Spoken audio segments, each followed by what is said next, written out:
this is Jasmine Zahra. Di sini aku bakal ngejelasin apa itu ERP. Langsung aja yuk. Let's go. Jadi, Enterprise Resource Planning atau ERP adalah sistem informasi yang diperuntukkan bagi perusahaan manufaktur maupun jasa yang berperan mengintegrasikan dan mengoptimalkan proses bisnis yang berhubungan dengan aspek operasi, produksi, maupun distribusi di perusahaan yang bersangkutan. Semua arus informasi terintegrasi melalui database terpusat yang dikelola oleh berbagai unit kerja dalam suatu organisasi. Langsung aja ke contohnya yuk. Yang pertama ada purchasing, adalah untuk proses pembelian bahan baku dan lain-lain. Yang kedua ada production planning, untuk merencanakan kapasitas produksi.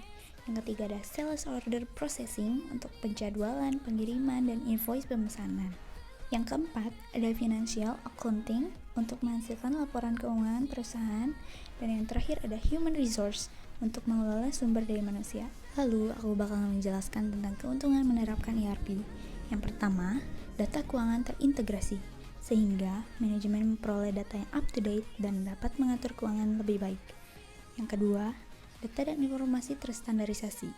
Database membentuk data yang standar sehingga mudah mendapatkan informasi dengan mudah dan fleksibel.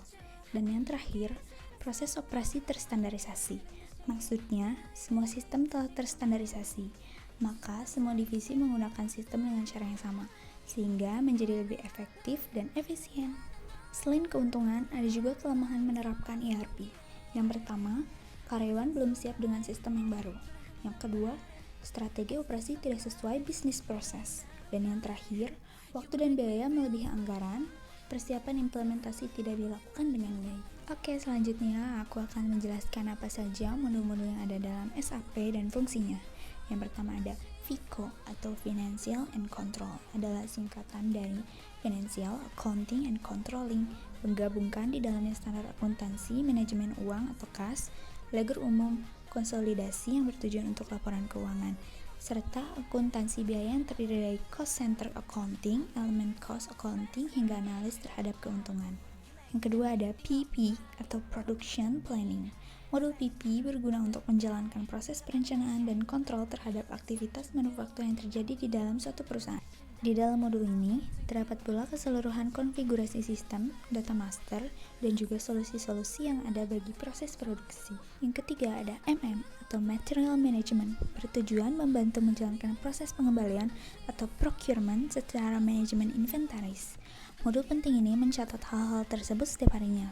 Modul ini berintegrasi penuh dengan modul-modul lain dalam sistem SAP seperti FICO, SD, QM, dan lainnya.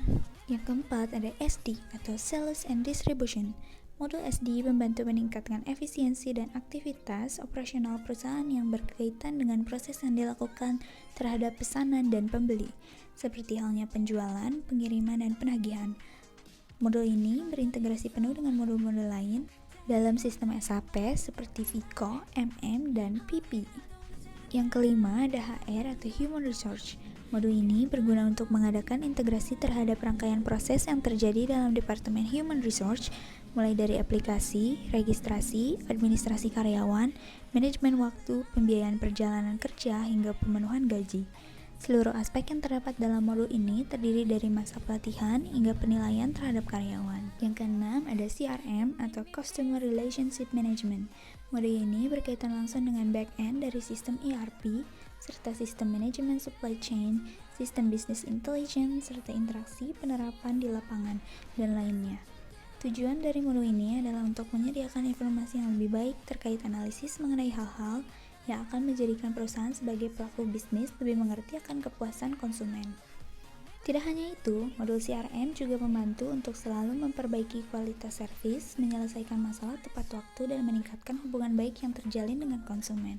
Yang ketujuh ada QM atau Quality Management.